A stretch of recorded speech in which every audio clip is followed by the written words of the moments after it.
Hello guys. इस video के अंदर हम पढ़ेंगे, इस लेक्चर में हम पढ़ेंगे आरबीसी के बारे में, यानी लाल रक्त कणिकाओं के बारे में। कार्य क्या होता है और ये कैसे बनती हैं, कहाँ बनती हैं, इसकी संपूर्ण डिटेल जो है हम इस लेक्चर में पढ़ेंगे। तो हम शुरू करते हैं। आरबीसी आरबीसी यदि आरबीसी का हम नाम देखें तो इसका पूरा नाम होता है रेड ब्लड कोरपसल। आरबीसी के बहुत सारे नाम होते हैं। इसे हम कहते हैं लाल रक्त कणिकाएं। इन्हें हम कहते हैं लाल रक्त कोशिकाएं। इन्हें हम कहते हैं लाल रुधिराणु। इसके अलावा इसका जो नाम होता है, एक नाम और होता है इसका जो नाम होता है आरबीसी को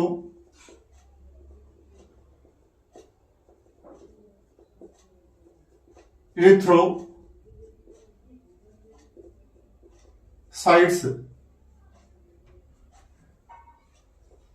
भी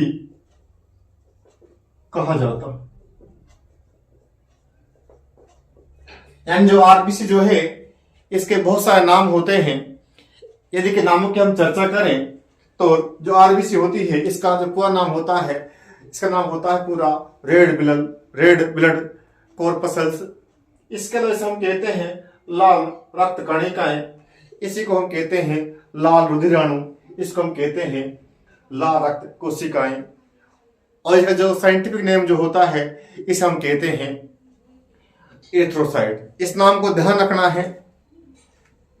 ये एग्जाम इंपोर्टेंट एग्जाम के लिए पूछ सकता है आपसे, एरिथ्रोसाइट किसे कहते हैं।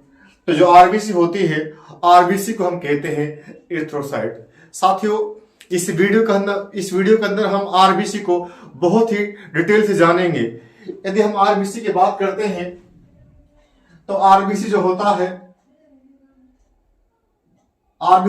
है, आरबीसी में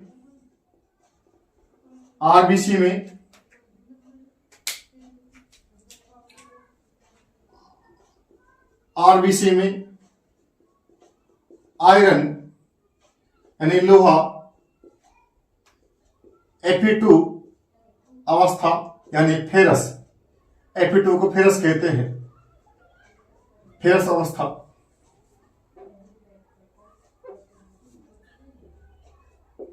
Fe+2 कहते हैं फेरस और Fe+3 कहते हैं फेरिक।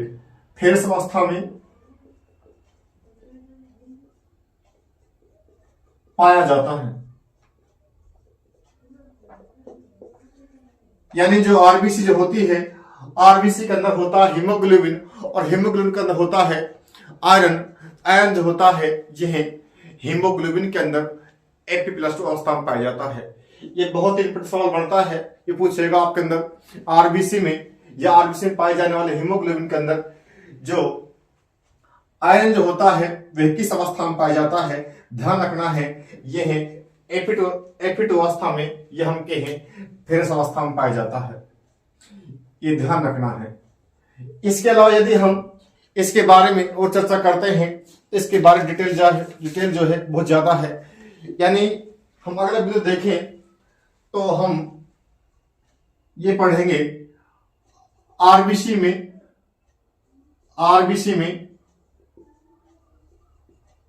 केंद्रक नहीं पाया जाता,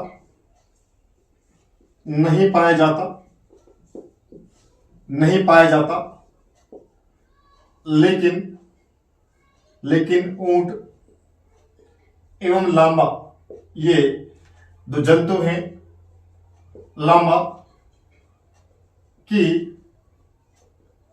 आरबीसी में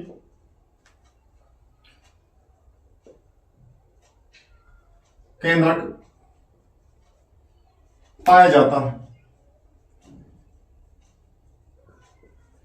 यहां से बहुत सा सवाल बनता है। देखिए जितने भी मेमल्स हैं, समस्त मेमल्स के आरबीसी के अंदर जो केंद्रक जो होता है, न्यूक्लियस जो होता है, नहीं पाया जाता। लेकिन दो अपवाद है, एक ऊंट और एक लामा जो होता है। ऊंट के और लामा के आरबीसी में केंद्रक पाया जाता है। साथियों, हम कोई भी जीव ले लें, समस्त जीव के आरबीसी में केंद्रक नहीं है। यानी जो लाल रक्तकणिका जो है उसके अंदर केंद्रक नहीं है। लेकिन दो अपवाद है, एक लामा है और एक ऊंट है। इनकी आरबीसी में जो केंद्रक जो होता है ये पाया जाता है। दोनों के ध्यान रखना है। आपसे पूछेगा निम्नलिखित में से किसकी आरबीसी में केंद्रक पाया जाता है, तो लामा ऊंट ऑप्शन होगा आपके में। ध्यान रखना है, ऊंट की और लामा की आरबीसी में जो केंद्रक होता है वह पाया जाता है। बाकी जितने भी मेमल्स होते हैं, जीव जितने होते हैं, उनकी आरबीसी में केंद्रक नहीं पाया जाता, ये ध्यान रखना है। यदि हम इसके अंदर अगले बिंदु पढ़ते हैं तो हम ये लिख सकते हैं, इसके अंदर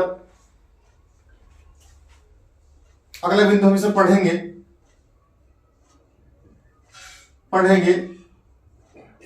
आरबीसी में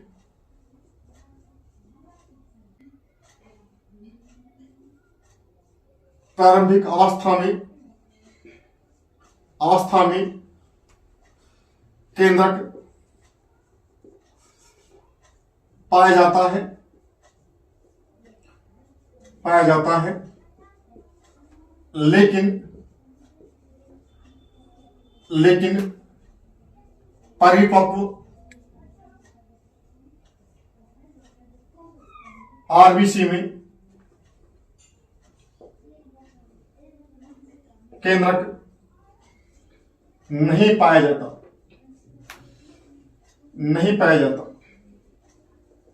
सातवीं ये पॉइंट जो है बहुत इंपॉर्टेंट है, बहुत ही महत्वपूर्ण है। ये पूछेगा आपसे, क्या प्रारंभिक अवस्था में आरबीसी में केंद्रक पाया जाता है? हाँ, पाया जाता है। लेकिन जैसे ही जो आरबीसी जो है परिपक्व होती है, मैच्योर होती है, वैसे ही क्या होता है, उसके अंदर जो केंद्रक होता है नष्ट होना प्रारंभ हो जाता है। ये ध्यान रखना है। आरबीसी की प्रारंभिक अवस्था में, यानी जो अनमैच्योर जो होती है या परिपक्व जो आरबीसी होती है, उसमें जो केंद्रक है पाया जाएगा। लेकिन जैसे ही आरबीसी परिपक्व होगी, उस आरबीसी के अंदर जो केंद्रक जो होगा वह नष्ट हो जाएगा, समाप्त हो जाएगा।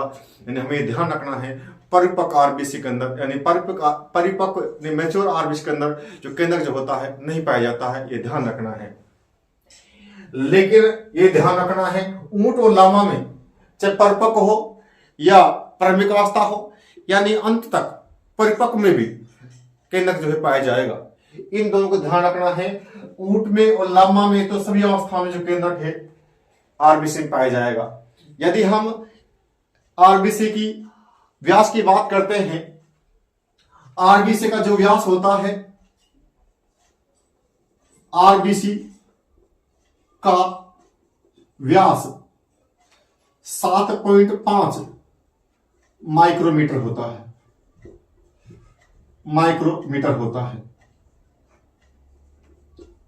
आरबीसी का व्यास जो होता है यह 7.5 या 7.5 माइक्रोमीटर होता है।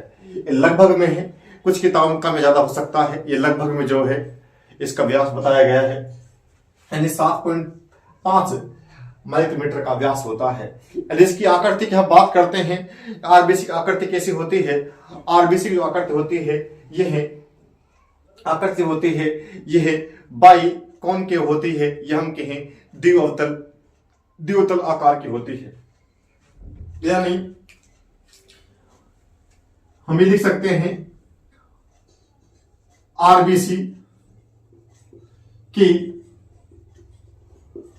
आकृति द्विअवतलाकार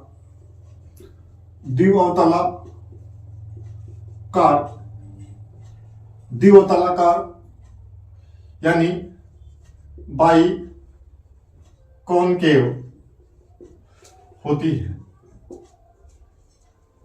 यानी हम ये कह सकते हैं, इसकी आकृति की हम बात करते हैं तो इसकी आकृति जो होती है इस प्रकार होती है। इस प्रकार की आकृति होती है, द्विअवतलाकार। ये पूछ सकता है आरबीसी की जो आकृति होती है वे कैसी होती है। आरबीसी की जो आकृति होती है यह द्विअवतलाकार होती है। यदि अन्य बिंदु की हम बात करते हैं, आरबीसी का नष्ट होना एक बहुत इंपॉर्टेंट फैक्ट है। यह भी आरबीसी का नष्ट होना आरबीसी का नष्ट होना जो है यह कहलाता है हीमोलाइसिस। यह भी ध्यान रखना है, आरबीसी का नष्ट होना हीमोलाइसिस कहलाता है। हीमोलाइसिस कहलाता है। इसको ध्यान रखना है।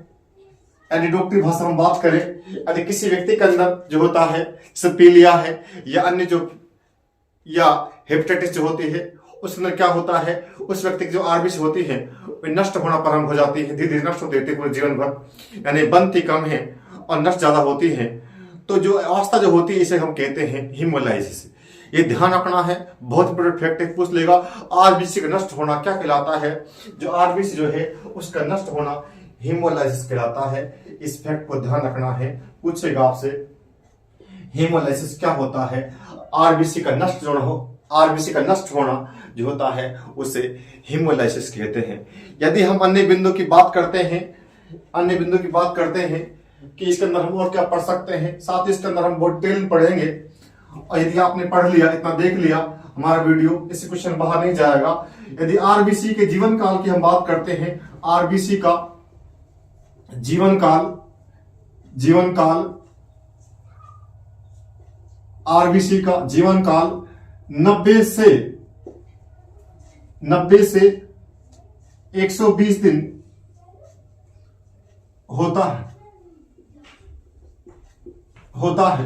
यदि साथियों आरबीसी जो है इसके जीवन काल की हम बात करते हैं, तो आरबीसी जो होती है इसका जीवन काल जो होता है यह 90 से 120 दिन जो होता है इसका जीवन काल होता है। जो आरबीसी जो होती है यह 90 से 120 दिन तक जीवित रहती है। लेकिन इसका सामान्य जीवन काल जो होता है अधिकांश किताबों में 120 दिन सामान्यतः है, यानी सामान्यतः ध्यान रखना है 120 दिन जो है किताबों में लिखा मिलता है। 120 दिन ये ध्यान रखना है, आपको ऑप्शन में केवल मिल जाता है। यदि आप क्वेश्चन देखें तो 90 से 120 दिन मिलेगा, लेकिन यदि वह औसत निकालता है तो जो औसत है 120 दिन आता है। यानी अधिकांश किताबों में लिखा मिलेगा आपको 120 दिन। ये मिल सकता है आपको, पूछेगा आरबीसी का जीवन काल कितना होता है, दे देगा आपसे 70 से 80, 90 से 100 दे देगा, उसमें मिलेगा आपको 90 से 120 दिन होता है। और यदि आप सिंगल संख्या में मान देगा तो सिंगल संख्या में आप मान देगा 120 दिन, यानी आरबीसी जो होती है लगभग उसका जो जीवन काल होता है वह लगभग 120 दिन होता है। यानी आप ये मिल सकता है या एग्जाम ये मिल सकता है। ध्यान रखना है 90 से 120 दिन या 120 दिन जो है आरबीसी जीवन काल होता है। यदि हम अन्य बात करते हैं, एक आरबीसी जो होती है इसका कब्रिस्तान, आरबीसी नष्ट कहाँ होती है ये भी ध्यान रखना है। यदि आरबीसी की हम बात करते हैं, आरबीसी का कब्रिस्तान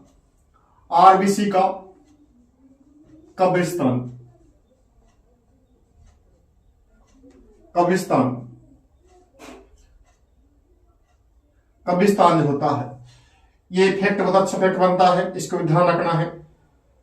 जो पिलिया होती है, पिलिया कहें या तिल्ली कहें या स्प्लीन कहें, स्प्लीन जो होती है पिलिया को या स्प्लीन को हम कहते हैं आरबीसी कब्रिस्तान। साथ ही जब आरबीसी नष्ट होती है तो जो आरबीसी नष्ट होने के बाद जो आरबीसी के अंदर हीमोग्लोबिन होता है, जो लोहा जो तत्व होता है, जितने भी इसके अंदर मेटल होते हैं आरबीसी के अंदर, वे समस्त जाकर के कहाँ इकट्ठे होते हैं, समझ करके तिल्ली में, स्प्लीन में या पिलिया में जाकर जमा हो जाते हैं। तो अंत में हम कह सकते हैं जो आरबीसी का जो कूड़ा जो होता है या उसका वेस्टेज जो होता है वह जाकर के इकट्ठा होता है स्प्लीन में, तिल्ली में, या हम के स्प्लीन में, पिलिया में। यानी आपको पीले मिल सकता है, स्प्लीन मिल सकता है या तिल्ली मिल सकता है। वहां जाकर के वह जो होता है, जो अपशिष्ट होता है आरबीसी का, वह जाकर जमा हो जाता है। जिस प्रकार जो मुर्दा होता है वह जाकर कहाँ जमा होता है, कभी जमा होता है, उसी प्रकार से जो आरबीसी जो होती है अंत में नष्ट होने के बाद उसका जो कूड़ा अपशिष्ट जो होता है या हम के नष्ट हुई आरबीसी जो होती है वह जाकर के पिलिया में, तिल्ली में या स्प्लीन में जमा हो जाती है। आपको ध्यान रखना है, पूछेगा आरबीसी कब्रिस्तान किसे कहते हैं, तो जो आरबीसी होते हैं उसको कब्रिस्तान कहते हैं, पिलिया को, तिल्ली को या स्प्लीन को। ये बहुत ही अच्छा फैक्ट है, बड़े बड़े एग्जाम के अंदर पूछ जाता है। यदि हम अन्य बात करते हैं आरबीसी की, तो इसके अंदर एक ध्यान रखना है ब्लड बैंक, ब्लड बैंक या हम कह सकते हैं ब्लड बैंक,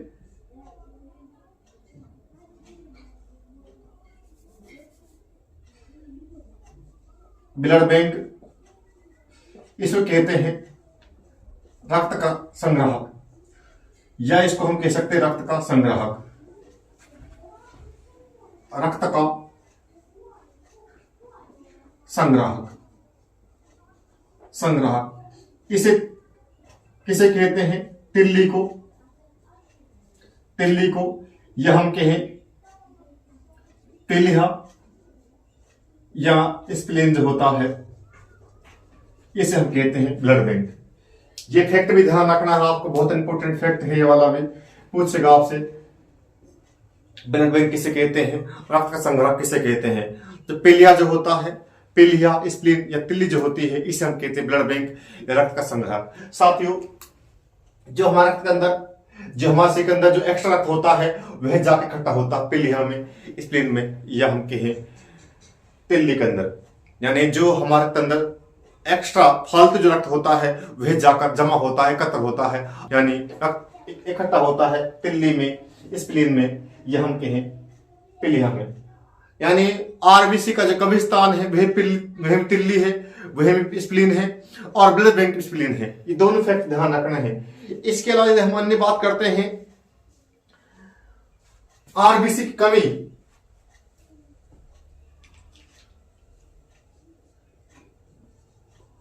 आरबीसी की कमी से होने वाला रोग, इसे हम कहते हैं एनीमिया।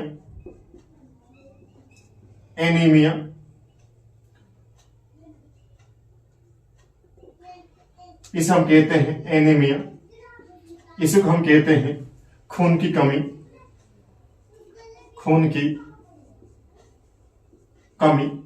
इसे को हम कहते हैं रक्त अल्पता, यानी खून की कमी। साथ ही यदि किसी व्यक्ति के अंदर आरबीसी कमी हो जाए, तो आरबीसी कमी होने पर उस व्यक्ति के अंदर एनीमिया यानी खून की कमी, रक्त अल्पता हो जाता है। साथ ही पूछेगा आपसे जो एनीमिया रोग जो होता है किस कमी से होता है, तो बहुत सारे कारण जो है इसके होते हैं, लेकिन जो मुख्य कारण जो है ये है आरबीसी कम होना। मैंने पूछ सकता है जो आरबीसी होती है, आरबीसी कमी से कौन सा रोग होता है, तो आरबीसी कमी से होता है एनीमिया रोग। ये ध्यान रखना है। यदि हम इसके अन्य फैक्ट की बात करते हैं तो इसके अंदर हम विस्तार से देखेंगे, और भी फैक्ट बहुत सारे हैं इसके अंदर से। यदि इस वीडियो को आपने देख लिया, तो यदि आरबीसी क्वेश्चन बनेगा तो हमारे जो लेक्चर जो है इससे क्वेश्चन बाहर नहीं जाएगा, क्योंकि हम इसमें बहुत देर के अंदर हम आरबीसी को देखेंगे।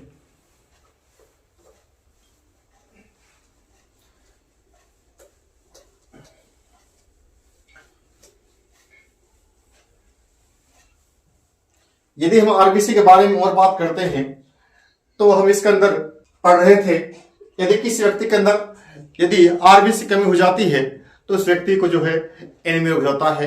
एनीमिया के हम बहुत सारे कारण और पढ़ेंगे, एनीमिया के और भी कारण पढ़ लेते हैं। एनीमिया कैसे हो सकता है, एनीमिया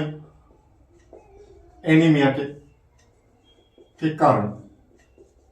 एनीमिया जो है यह है हीमोग्लोबिन जो है, एचबी जो है, एचबी की कमी से हो सकता है। यदि किसी व्यक्ति के अंदर हीमोग्लोबिन कम हो गया, एचबी कम हो गया, तो भी उसे एनीमिया हो सकता है। इसके अलावा उसके यानी आयरन जो है लोहा तत्व यदि कम हो गया शरीर के अंदर से, यानी फेरस कम हो गया, हमने बताया आपको जो है रक्त के अंदर जो फेरस होता है यानी जो आयरन होता है Fe2+ अवस्था में पाया जाता है। यदि व्यक्ति के अंदर जो है लोहा कम हो गया यानी आयरन कम हो गया तो भी उसे एनीमिया हो सकता है। इसके अलावा आरबीसी कमी हो सकता है, यदि शरीर में आरबीसी की कमी हो गई तो भी एनीमिया हो सकता है उसको। इसके अलावा यदि हम अन्य बात करते हैं तो विटामिन की बात करते हैं। जो विटामिन जो होते हैं, बहुत सारे विटामिन यही भी रक्त बनाने में सहायक होते हैं, तो यह भी एनीमिया कारण हो सकते हैं। जैसे बात करता हूं विटामिन B6 है, विटामिन B9 है, विटामिन B12 है।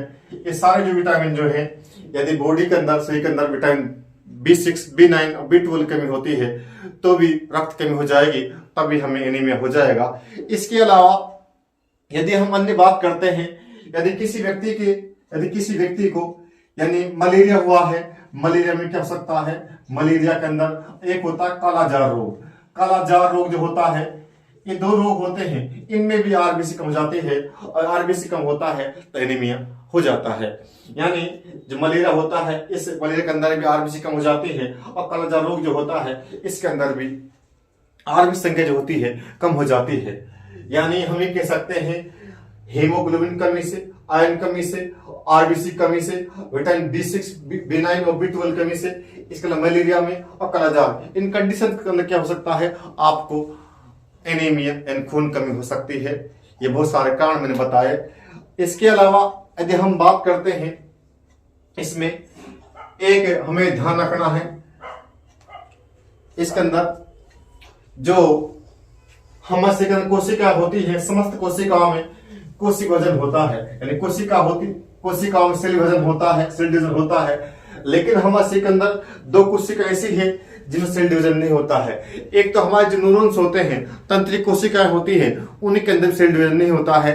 एक आरबीसी में भी कोशिक वजन नहीं होता है, सेल डिवीजन नहीं होता है।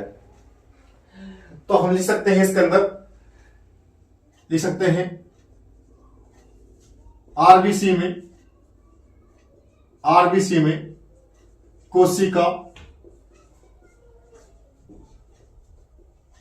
विभाजन, कोशिका वजन यानी सेल डिवीजन नहीं होता है। पैरेलल में ध्यान रखना है। क्या ध्यान रखना है, एक तो हमारे न्यूरॉन से होते हैं, तंत्रिक कोशिका होती है, एक जो हमारी आरबीसी होती है, दोनों में ही कोशिका विभाजन नहीं होता है, सेल डिवीजन नहीं होता है। इसके अलावा यदि हम बात करते हैं, एक कंडीशन होती है कि वह क्या होता है, आरबीसी संख्या में वृद्धि हो जाती है। आरबीसी की संख्या का बढ़ना, आरबीसी की संख्या का बढ़ना, यानी क्या होता है, आरबीसी की जो मात्रा होती है कई बार शरीर में ज्यादा हो जाती है और आरबीसी संख्या का जो बढ़ना होता है उसे कहते हैं साइथेमिया। यानी जो आरबीसी की जो संख्या जो है इसका बढ़ना कहलाता है साइथेमिया। ये ध्यान रखना है। हमने दो फैक्ट पढ़े, दो पॉइंट्स पढ़े। एक में तो क्या हुआ था, आरबीसी संख्या हुई थी, आरबीसी की संख्या का बढ़ना कहलाता है हीमोलाइसिस, आरबीसी संख्या का बढ़ना कहलाता है साइथेमिया। दो शब्द दोनों ध्यान रखना है। यदि आरबीसी संख्या बढ़ रही है, शरीर के अंदर बढ़ रही है, इसे हम कहेंगे साइथेमिया, और संख्या घट रही है इसे हम कहेंगे हीमोलाइसिस।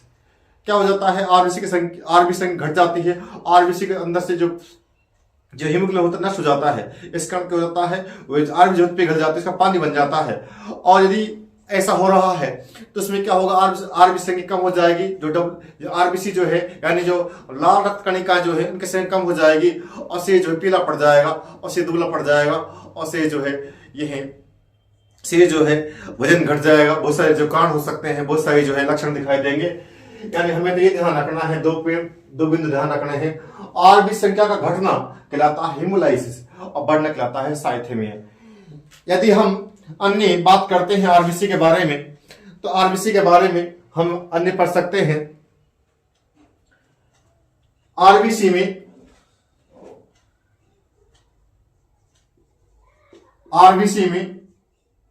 हीमोग्लोबिन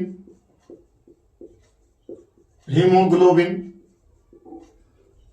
आरबीसी में हीमोग्लोबिन वर्णक पाया जाता है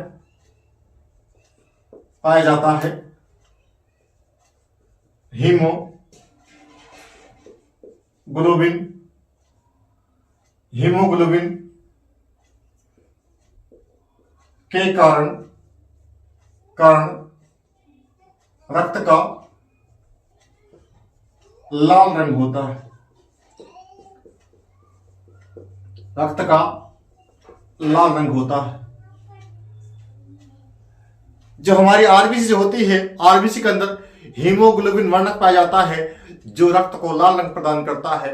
आपसे पूछ सकता है रक्त का लाल रंग की होता है, तो आप या तो बताएंगे आरबीसी कण, यदि डिटेल में पढ़ेंगे उसको और अंदर से हम पढ़ते हैं तो हम बताएंगे कण के बताएंगे रक्त का लाल रंग आरबीसी में पाए जाने वाले हीमोग्लोबिन वर्णक कण होता है। यानी जो रक्त में आरबीसी है, आरबीसी के अंदर है हीमोग्लोबिन जो रक्त को लाल रंग प्रदान करता है, ये ध्यान रखना है।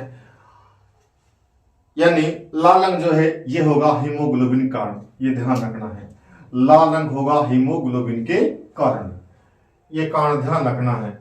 और यदि हम बात करते हैं जो हीमोग्लोबिन जो होता है, हीमोग्लोबिन के अंदर जो होता है आयरन जो होता है, आयरन जो होता है ये एक प्लस अवस्था में यानी कि फिर अवस्था में पाया जाता है।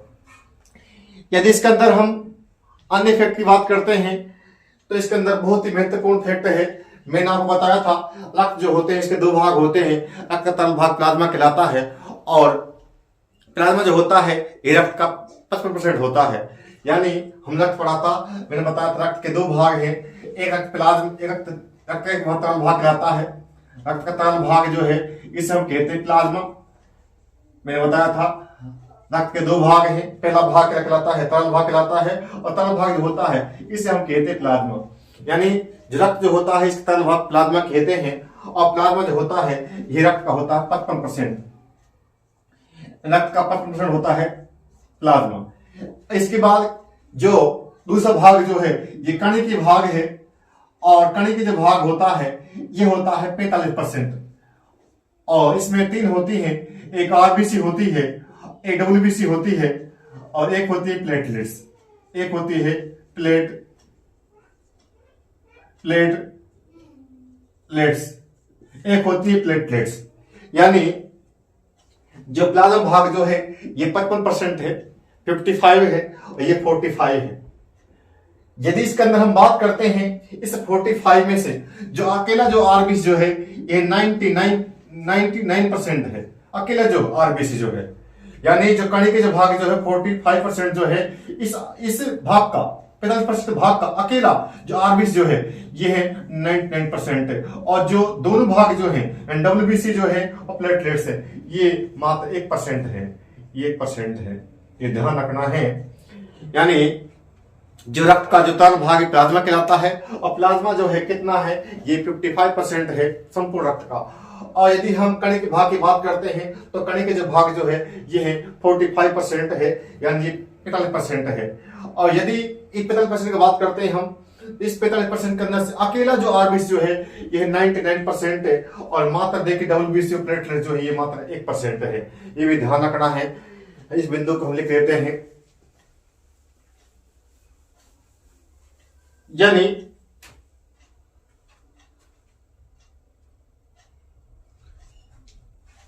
यानी हम ये कह सकते हैं रक्त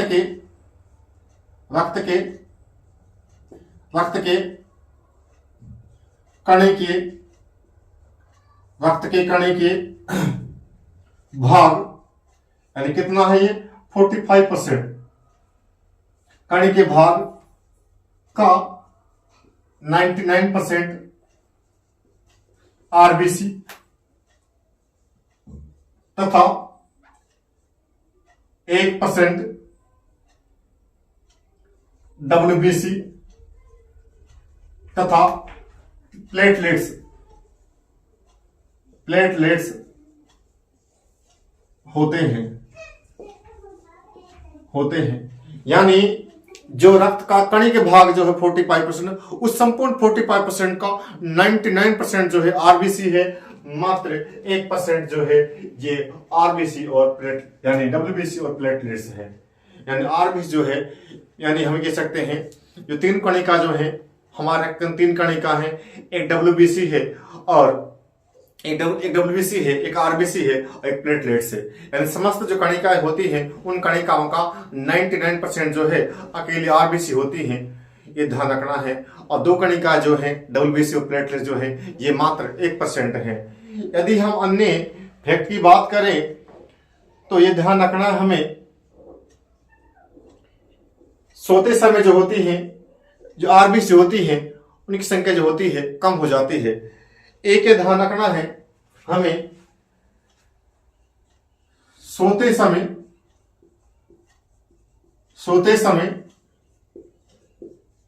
आरबीसी की संख्या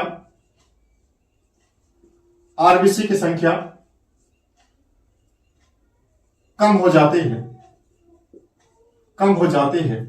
यह तो कोई सामान्य फैक्ट है, ज्यादा इंपॉर्टेंट नहीं है, लेकिन ध्यान रखना है 99% जो होती है आरबीसी होती है, ये ध्यान रखना है। इसके अलावा यदि हम बात करते हैं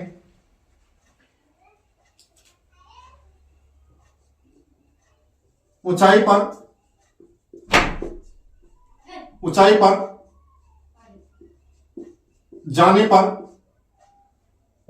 जाने पर आरबीसी की संख्या बढ़ जाती है क्योंकि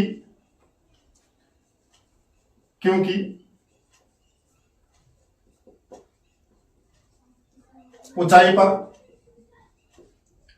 जाने पर वायु दाब कम हो जाता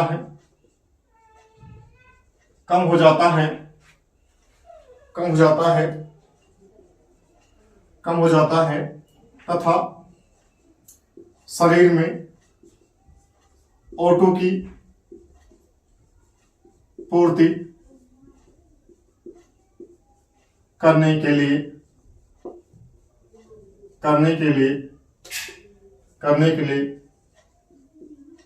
अस्थि मज्जा में आरबीसी के निर्माण की गति बढ़ जाती है, ये ध्यान रखना है। साथियों, आप लोगों को सुना होगा बहुत सारे जो लोग होते हैं जब बीमार पड़ जाते हैं तो वह जैसे हिमालय पर्वतमाला है या जो ऊंची पहाड़ियां होती हैं उन पहाड़ों में चले जाते हैं, और पहाड़ों में जाने से क्या होता है, व्यक्ति स्वस्थ हो जाता है। उसका क्या कारण है? क्योंकि जैसे पहाड़ी के ऊपर जाता है तो हम जानते हैं जैसे ऊंचाई हम जाते हैं ऊंचाई वायुदाब जो होता है घट जाता है। ऊंचाई जाने वायुदाब घट जाता है, जब वायुदाब घट रहा है तो ऊपर जाने ऑक्सीजन की मात्रा घट रही है। यानी जब कोई व्यक्ति नीचे यानी समतल से ऊंचाई पर जाता है तो उसे सांस लेने में दिक्कत आती है क्योंकि ऊंचाई पर वायु कम है, वायुदाब कम है, और जब उसे दिक्कत होती है तो शरीर उस वायुदाब को मेंटेन करने के लिए, ऑक्सीजन की पूर्ति करने के लिए क्या करता है, आरबीसी का निर्माण जो है प्रारंभ कर देता है। और जब आरबीसी बनती है तो व्यक्ति जो स्वस्थ हो जाता है। यही कारण है कि हम आपने सुना होगा किसी व्यक्ति जो जाता है, जैसे हम गुरुशिखर की बात करते हैं या हिमालय की बात करते हैं, जब कोई व्यक्ति संत जो होता है बीमार होता है, कोई महान व्यक्ति, तो घूमने के लिए कुल्लू मनाली जो फेमस जगह होती है पहाड़ी इलाकों में चले जाते हैं, क्योंकि वहां जाएंगे तो ऊंचाई पर रहेंगे तो वहां वायुदाब कम है तो वहां ऑक्सीजन कम है तो सांस में दिक्कत होगी कुछ समय के लिए। और शरीर बाद में क्या करेगा, शरीर ऑक्सीजन पूर्ति करने के लिए उस शरीर क्या कर देगा, जो आरबीसी जो है आरबीसी बनाना प्रारंभ कर देगा। जब आरबीसी बनेंगी तो उसे कुछ समय बाद क्या होगा, राहत महसूस होगी, और यानी कुछ समय बाद जो है लगातार रहेगा तो आरबीसी निर्माण उसका तेज होगा और उसके अंदर जो रक्त की मात्रा है बढ़ जाएगी। जब कुछ समय बाद वह नीचे आएगा, समतल पे आएगा, घर आएगा तो स्वस्थ लगेगा, क्योंकि उसके अंदर क्या है, ऊंचाई पर रहा है तो शरीर ने क्या कर दिया, आरबीसी बनाना शुरू कर दिया है, प्रारंभ कर दिया है। तभी कहते हैं यदि शरीर में रक्त नहीं हो, कोई दिक्कत हो तो पहाड़ी चले जाइए, ताकि वहां जब वायु दाब कम होगा तो शरीर अपने आप ही क्या करेगा, ऑक्सीजन की पूर्ति करने के लिए जो है आरबीसी का निर्माण करेगा। यदि हम अन्य फैक्ट की बात करते हैं, इसके अंदर यदि एचबी की मात्रा की बात करते हैं, यदि हम हीमोग्लोबिन की बात करते हैं, हीमोग्लोबिन की जो मात्रा है, हीमोग्लोबिन की मात्रा, हीमोग्लोबिन की जो मात्रा होती है, यदि हम मेल की बात करते हैं, यानी मेल की बात करते हैं, तो मेल के अंदर और फीमेल के अंदर दोनों हम देखेंगे कि दोनों के अंदर कितनी कितनी मात्रा होती है। यदि हम मेल की बात करते हैं तो मेल के अंदर 14 से 16 ग्राम पर 100 ml। और यदि हम फीमेल की बात करते हैं तो फीमेल में 12 से 14 ग्राम प्रति 100 ml जो हीमोग्लोबिन होता है पाया जाता है। यानी हम ये कह सकते हैं, यदि मेल की बात करते हैं तो मेल के अंदर जो 14 से 16 ग्राम जो हीमोग्लोबिन जो होता है ये 100 ml रक्त पाया जाता है। यानी हम 100 ml रक्त लेंगे तो 100 ml रक्त के अंदर जो नर के अंदर जो हीमोग्लोबिन होगा वह होगा 14 से 16 ग्राम। यदि फीमेल की बात करते हैं तो फीमेल के अंदर जो हीमोग्लोबिन होगा 14 से 16 ग्राम जो हीमोग्लोबिन जो है यह प्रति 100 ml में पाया जाएगा। इसके अलावा यदि हम अन्य फैक्ट देखते हैं तो हीमोग्लोबिन का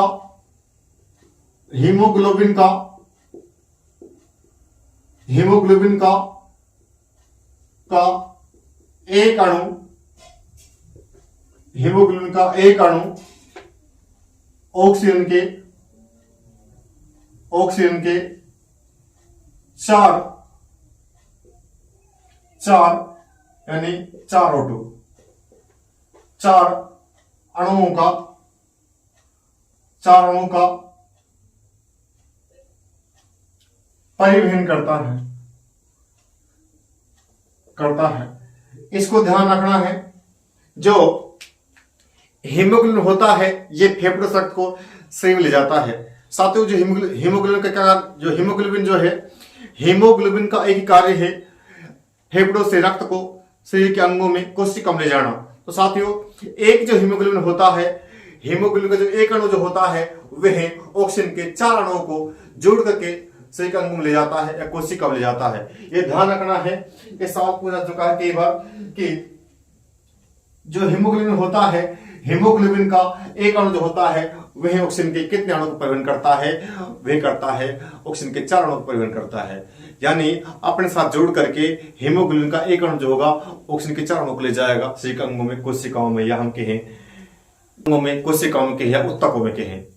इस प्रकार यदि हम लोहा तत्वों की बात करते हैं, एक फैक्ट ध्यान रखना है, लोहा तत्व की कमी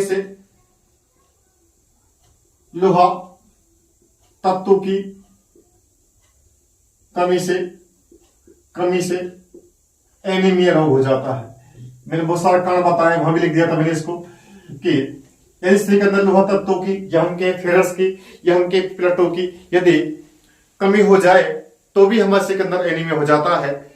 इसके अलावा यदि हम आरबीसी की बात करते हैं, सबसे छोटी आरबीसी किस्म होती है और बड़ी किस्म होती है। साथियों एमपीयू के अंदर सबसे बड़ी आरबीसी पाई जाती है।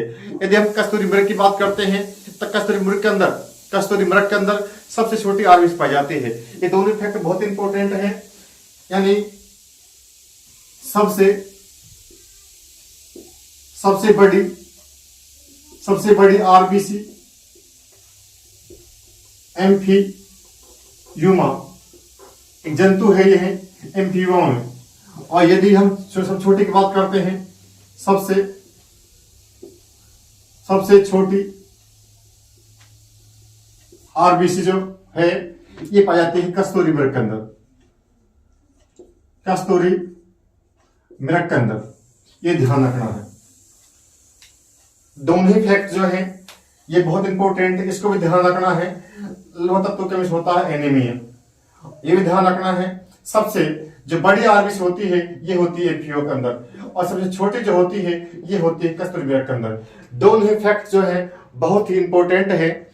यदि हम इसके अंदर अन्य फैक्ट देखते हैं कि अन्य जो फैक्ट हैं, अन्य जो बिंदु जो है इसके अंदर और कौन कौन से महत्वपूर्ण हो सकते हैं।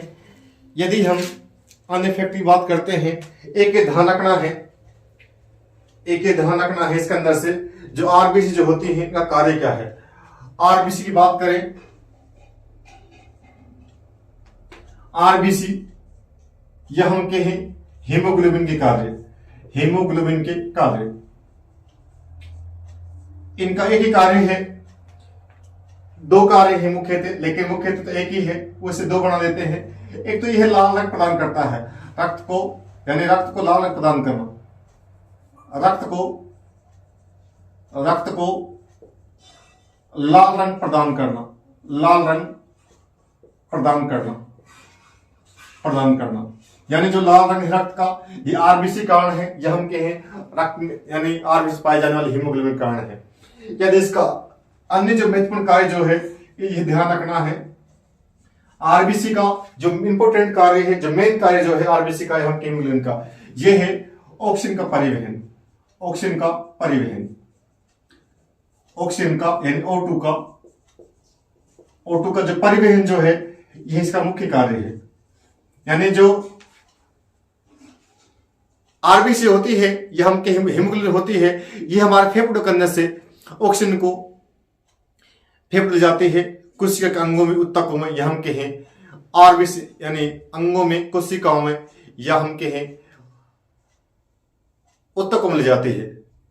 यानी हम ये कह सकते हैं जो आरबीसी होती है, हीमोग्लोबिन होती है, ये ऑक्सीजन का परिवहन करती है, ऑक्सीजन को फेफड़ों से यह अंगों में, ऊतकों में ले जाती है, या कोशिका के अंदर परिवहन करती है ऑक्सीजन को, ये इसका मुख्य कार्य है।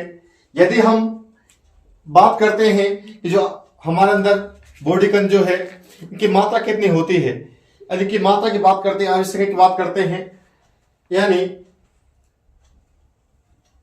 जो आरबीसी जो होती है इनकी जो मात्रा होती है, संख्या जो होती है, नर और मादा में कितनी कितनी होती है, कि आरबीसी जो होती है नर के ज्यादा होती है और मादा के अंदर आरबीसी जो मात्रा होती है वे कम होती है। तो दोनों की चर्चा हम कर लेते हैं, नर में आरबीसी कितनी होती है, मादा में कितनी होती है। यदि हम शरीर में आरबीसी संख्या की बात करते हैं तो नर और मादा में अलग अलग होती है। नर में आरबीसी संख्या जो होती ज्यादा होती है और मादा के अंदर आरबीसी संख्या कम होती है। यानी आरबीसी संख्या, यानी हम नर की बात करते हैं, मेल की बात करते हैं, और फिर हम बात करेंगे फीमेल के अंदर। फीमेल के अंदर जो होती है आरबीसी कम होती है और मेल में जो आरबीसी होती है वे ज्यादा होती है। यदि हम मेल के अंदर आरबीसी की बात करते हैं तो मेल के अंदर जो आरबीसी होती है ये है 55 लाख प्रति mm। और यदि हम नर की बात, फीमेल की बात करते हैं तो फीमेल के अंदर होते हैं ये 45 लाख प्रति mm, यानी मिलीमीटर। ये ध्यान रखना है आप लोग। यदि आरबीसी की संख्या हम काउंट करते हैं, सीबीसी करते हैं डॉक्टर, ये भी ध्यान रखना है। आरबीसी की संख्या ज्ञात करने के लिए सीबीसी टेस्ट होता है, और सीबीसी टेस्ट क्या करते हैं, एक तो रक्त की मात्रा कितनी है, यदि डॉक्टर सीबीसी कराता है तो वह 3 बातें नोट कराता है, उसके अंदर 3 बातें लिखी जाएंगी उसके अंदर। एक तो रक्त कितना है बॉडी के अंदर, यानी पूरे शरीर में रक्त कितना है, एक बात। दूसरी बात क्या है कि आरबीसी कितनी है, दो बात। और तीसरी बात कि हीमोग्लोबिन कितना है। इन समस्त काउंटिंग जो है उसके अंदर की जाती है आरबीसी यानी सीबीसी के अंदर। तो ध्यान रखना है जो आरबीसी जो होती है इनकी संख्या मेल के अंदर होती है 55 लाख प्रति mm, और यदि हम मादा की बात करते हैं तो मादा में होती है 45 लाख प्रति mm, यानी मिलीलीटर। यानी ये ध्यान रखना है आपको साथियों। इस प्रकार से हमने mm क्यूब आएगा, ये है mm क्यूब, यहां क्यूब लगा लो, mm क्यूब। तो इस प्रकार से हमने आरबीसी के बारे में बहुत डिटेल से पढ़ा। यदि आरबीसी के अंदर आपने इतना पढ़ लिया तो इससे क्वेश्चन नहीं जाएगा बाहर, ये गारंटी है। और आप इसी प्रकार हमारे वीडियो को देखते रहें, एंजॉय करते रहें। और जिन साथियों को जरूरत है इन वीडियो की, लेक्चर्स की, जिनको पढ़ाई में बहुत रुचि है और पढ़ना चाहते हैं लेकिन उनको मेंटर नहीं मिल पाता, अच्छे लेक्चर नहीं मिल पाते, उन तक भी हमारे वीडियो को शेयर कर दें। इस प्रकार देखते रहें। Thank you.